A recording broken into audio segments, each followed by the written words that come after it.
Hey listeners, Chris Godey here with some bonus business insight before we jump into today's episode. If you're looking for the right place to host your next business gathering, conference, or event, look no further than Orlando, Florida. It's no coincidence that Maxwell Leadership hosts our biannual International Maxwell Conference in Orlando. Between its many luxurious hotels, meeting spaces, and venues, Orlando is the perfect place for you and your team to gather, collaborate, and grow. Whether you're traveling for business or bringing your company for a meeting, there's a reason Orlando is as much a business capital as an entertainment one. And let's not forget the delicious cuisine at one of the 46 Michelin-rated restaurants where your team can kick off your evenings. So before you plan your next business event, check out Orlando, where the possibilities for business travel are unbelievably real.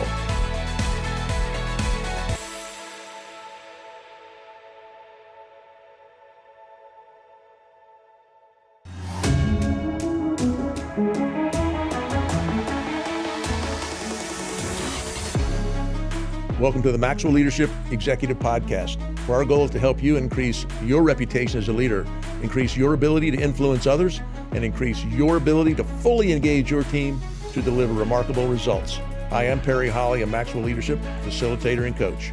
And I'm Chris Godey, Executive Vice President with Maxwell Leadership. Welcome and thank you for joining. Perry and I want to continue to encourage you to take these lessons, give them to your team, and then, man, when you have your weekly team meetings, just go around the first 5 minutes, say, what was your number one takeaway?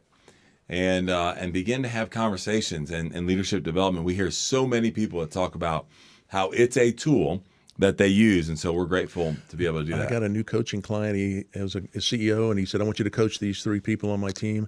And I got on, I said, what do you know about the 5 levels? Well, we were required to listen to your first 5 podcasts. I flinched, and I go, imagine how bad those were.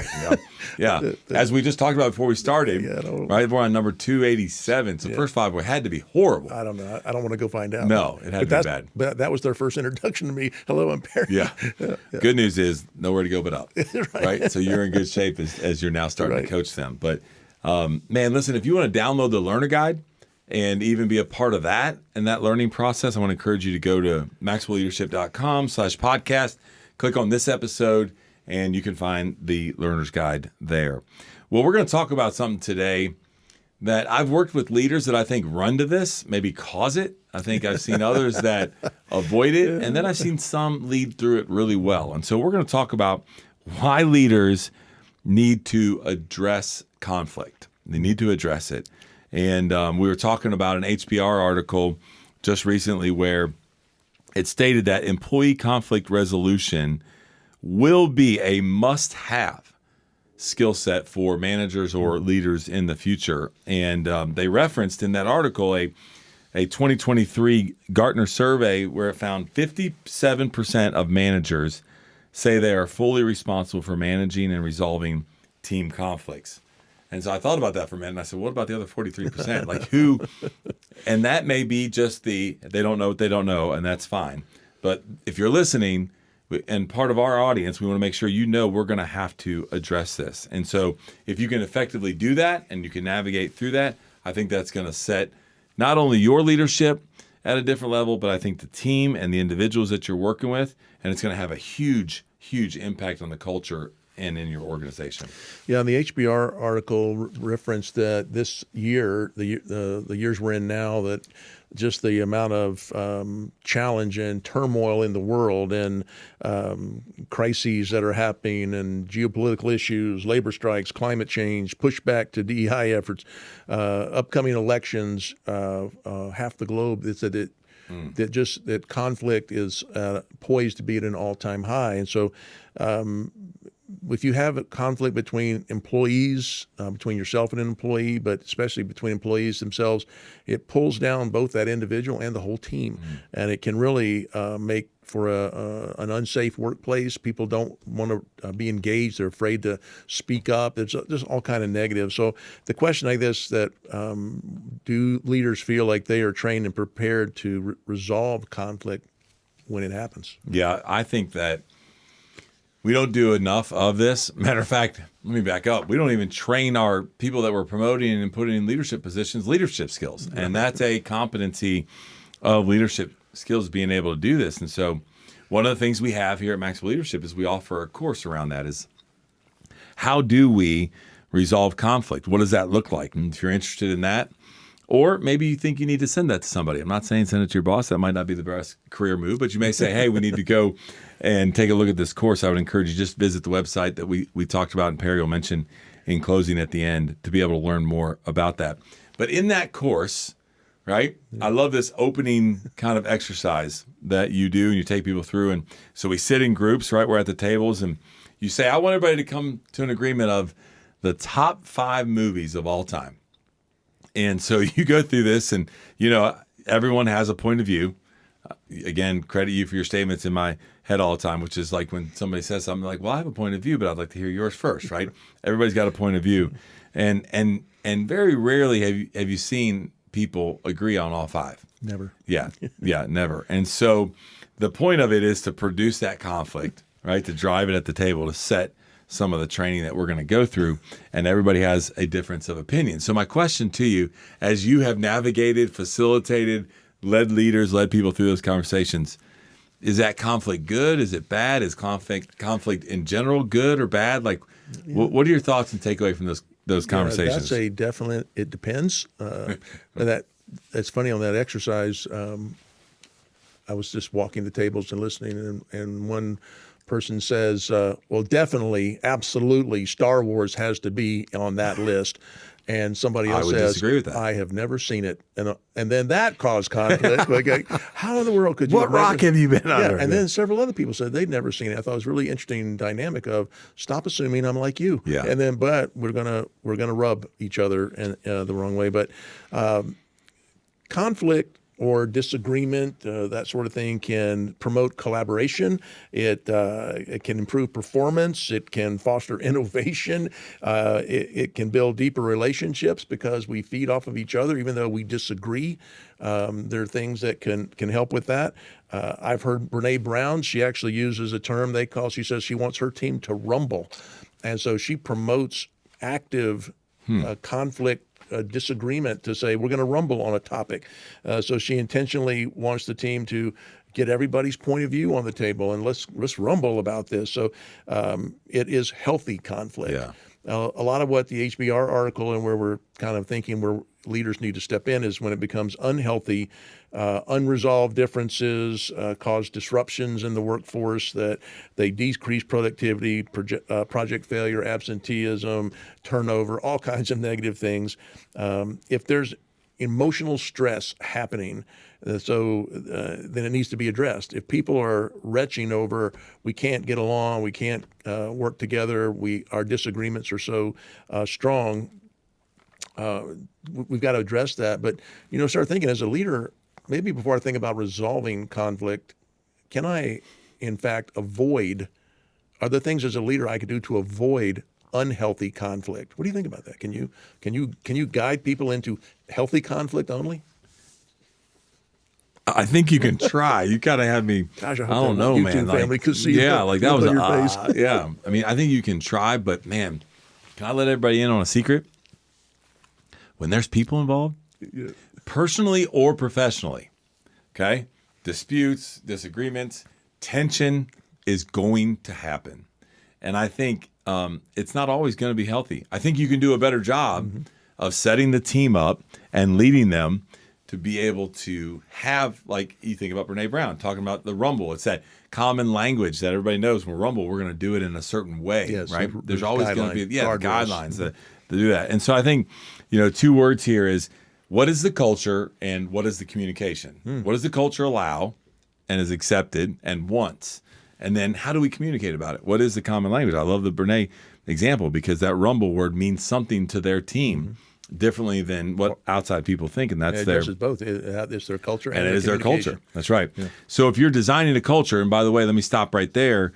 You need to understand this. Your culture's happening one way or another. So we would prefer you design it. You can't not have a culture. Can't not have a culture, and so or design. If you're designing it, we want to make sure that you're designing it around some core values And they will then determine kind of who we are and how we do things. And that goes back to, again, the culture and the communication thing. If you got to do it by designing it. And so I just want to encourage you is we got to have clear and frequent communication, and that will help head off some of the conflict. Okay. But you're still going to have it. And a lot of times the negative conflict, or maybe some of the healthy conflict, comes from really just confusion and a little bit of a misunderstanding. There's a gap there that we got to close. Yeah, I love these two words. I think you're spot on, and that, as you say, core values really drive behavior of the audience, of the team, of the unit, organization. We talk about it when we teach this, that in our course about culture is defined by three things: how people think, how people act, and how people interact. And so when you're thinking about, we have conflict going on, what are our core values? Do we have values that are directing how people think, how they act, their behaviors, and how do they interact with each other?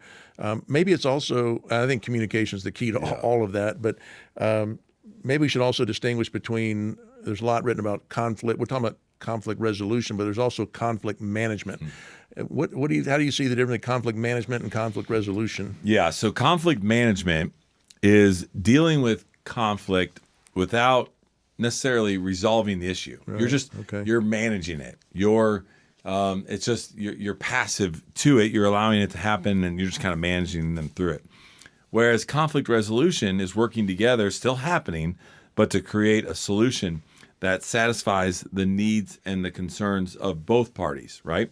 So many leaders will prefer the conflict management side, because it appears easier in the moment.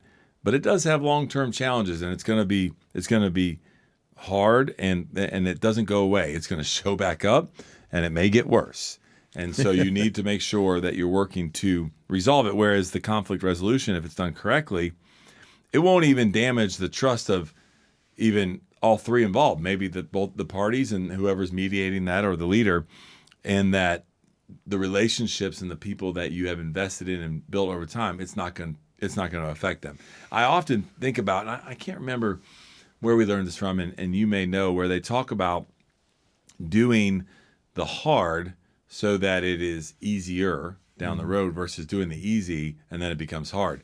And I think what ends up happening is when conflict happens and we manage it, in the moment we feel like that's easy, and then it gets harder as it shows up, versus, man, we're going to get in, that's here, there's tension, let's resolve it, that's really hard, which I don't do really well. Like, I have to develop even better learned behaviors than I do to, in the moment, do it, and then it'll be easier as things like that might come up again down the road. Hey, podcast listeners.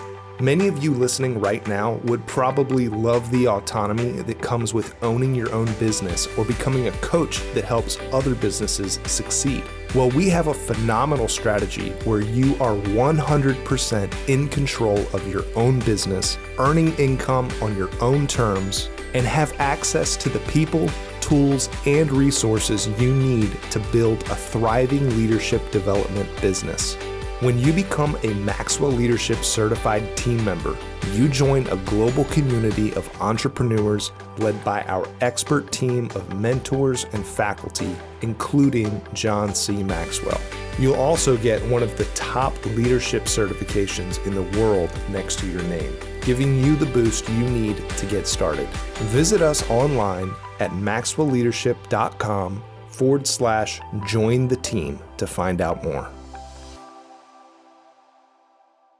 Oh, well, you and I are similar in our people-based, pleaser-based. We want to make people happy. We're strong relationship people. We really major on care, and we're not so good on candor. We have to really work hard to balance that care and candor that John talks about, and to say hard things. I also think another lesson I've learned about, can I protect the relationship, the connection over the content, no matter what I have to say. That's a great statement. Whatever, it works in marriage, by the way, at home, as well as in with relationship with kids and family. But it also works at work. Is no matter what I have to say, no matter how hard that discussion may be, can I protect our relationship? The connection over the content has been a big one for me. But maybe in the last few minutes, should we just give a couple of tactics on practical steps? I love you said about protect the trust, and the relationship should be our goal.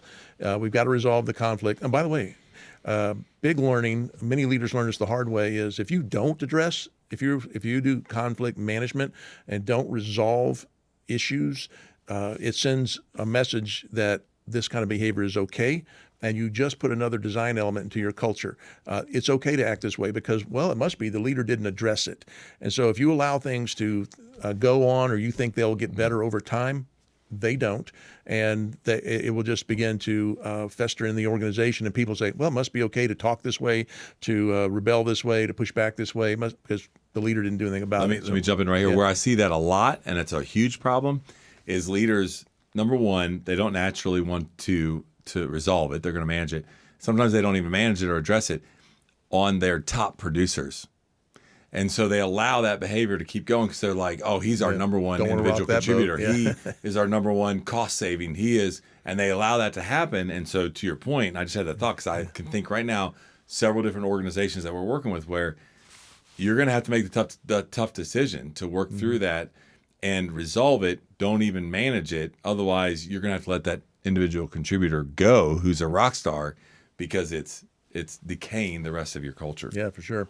Well, first, invite people that involved in a conflict to sit down with you. Don't let this go on. But the temptation most parties are going to have when there's conflict is to be right or to win, and this is not an acceptable outcome. Is the objective is really to work to find a path forward.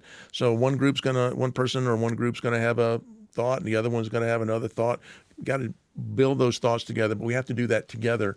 But you're gonna have to fight the desire for one group to want to be right or win. You see this a lot in the public square today in politics and things, is that I don't care how bad I burn you, I'm right. And we got to find that the path forward to resolve the conflict. And as you're sitting down and you're having those conversations, you have to listen so that both sides feel heard. Like, what is it that they're saying?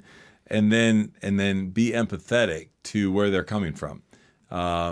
I would sometimes hear people say, be empathetic to what they're feeling. That's hard for me because I don't have a whole lot of feelings sometimes. I become very, logical, and I can compartmentalize things in a hurry. It may have been a conversation last night with Sarah. I don't know. But I really, in that moment, you do have to sit down. Something I have to continue to work on myself and listen and let both parties kind of speak into that. And then when you're doing that and you're working through that, try to find some things that maybe there is a misunderstanding between the two of you. And then maybe there's some common ground. It may be a little bit of a stretch, but if you can find something, I think it'll go a long way as you think about resolving this conflict. Another challenge and a temptation is to make it about the people instead of about the problem. And so I just encourage you to focus on the problem, and that there are people involved with the problem, but be curious. Curiosity, we've got a whole podcast on the miracle skill of curiosity. But if you're curious as you're mediating this, be curious. Curiosity keeps you from being judgmental. Curiosity keeps you from telling. It makes you ask. And I thought just keeping everything reasonable, respectful by being curious causes you to. I'm not judging. I want to know. I'm curious. Why do you think learning. it goes this way? Yeah, exactly. You're teachable in this, and use questions, not statements, and it will to gain further understanding of things, and it will open the door to more openness with people. That's good. Well, as we think about this, I also want to go to something that we talk about as a leadership team often, because I think you do need to have tension. You do need to have conflict in the leadership team. Now, we're not going to be in complete agreement, but find some areas that maybe you as a team or you and that individual where that conflict is that you are in agreement with, and develop a place to where you can leave that conversation. You guys feel aligned, and there's a plan going forward to help minimize when that tension shows up and you've resolved that conflict. And final thought, don't forget to follow up. Just don't be silly enough to think that I did it. We sat down, we talked about it, that it was all handled, resolved, and will be wonderful going forward. I think it's easy to do that because especially if my personality was, let's just, enough said, let's get that, move on. Follow up, make sure that action's being taken, that any challenges have been healed, any bad feelings, we've got relationships reoccurring to overcome that. One thing that reminded me of with the follow-up is I remember a situation I was leading kind of two employees that were at conflict, and we were working through some issues. And as part of the follow-up, I got them both back together, and I said, hey, can you just, what did you hear last week in our meeting that so-and-so said or thought? And then, hey, what did you hear, right? And I go, oh, man, I thought I had this thing resolved, but it is still a big, big gap. And so I love the fact you got to be intentional and follow up about that. One of the things as I wrap up that I want to share with you is we talk a lot about, and the basis of this podcast is built off of the 5 levels of leadership. We've seen the methodology transform leaders and cultures and organizations around the world. And when I think about it, this is where the importance of doing level 2 is so important for leaders. This is the foundation. You have to connect with your people. You have to build relationships. You've got to get them to the point where they give you permission to lead them. If you don't do that really well, then when you get into situations where there is conflict and you're trying to resolve it, there's not going to be any trust there. They're going to think that you have a bad motive for it. And even if it goes sideways and they don't have trust, your leadership credibility is going to be out the window in a hurry. Versus if you went about it the right way and you built the influence like we talk about, they're going to trust that there's something in there that Chris is saying or must be seen, and I trust him. And so I want to encourage you, just as we think about and we wrap up with the conflict, it all starts back to how you're increasing your influence, and make sure you do level 2 really, really well. The last thing is Perry and I, we both teach, and I know Greg Cagle kind of helped develop this course around discovering your authentic leadership style. And in there, we taught a principle called the intent versus perception gap. As you are working to resolve conflict, one of the things I want you to do is develop a common language that you use in these conversations. And we use this all the time. We say, hey, Perry, I know your intent was not to do this, but the perception of the team or the perception of the customer or the perception that I have as your leader is this. Can we talk about that? Close that gap. And close that gap. And as soon as we begin having conversations about closing that gap, that is resolving the conflict. And by the way you're starting is that by saying, hey, I know your intent was not to do that, you're already way ahead. Because now you're not managing emotions and tension right out of the gate. You may have to down the road as conversations go. But man, think about what is the language to say, hey, I know your intent was not this. However, so-and-so perceived it like this. This is how they received it. Can we sit down and talk about that? And as leaders, you got to be responsible for closing that gap. And so it's a great common language for you to use while you're doing that. Super. Thank you, Chris. And just a reminder, if you'd like to get that learner guide or learn about these offerings that we're talking about, you can do all of that at maxwellleadership.com/podcast. Also learn about our other podcasts in our family of podcast offerings. You can also leave us a comment or a question, which we love. We're also so grateful that you would spend this time with us today. That's all from the Maxwell Leadership Executive Podcast.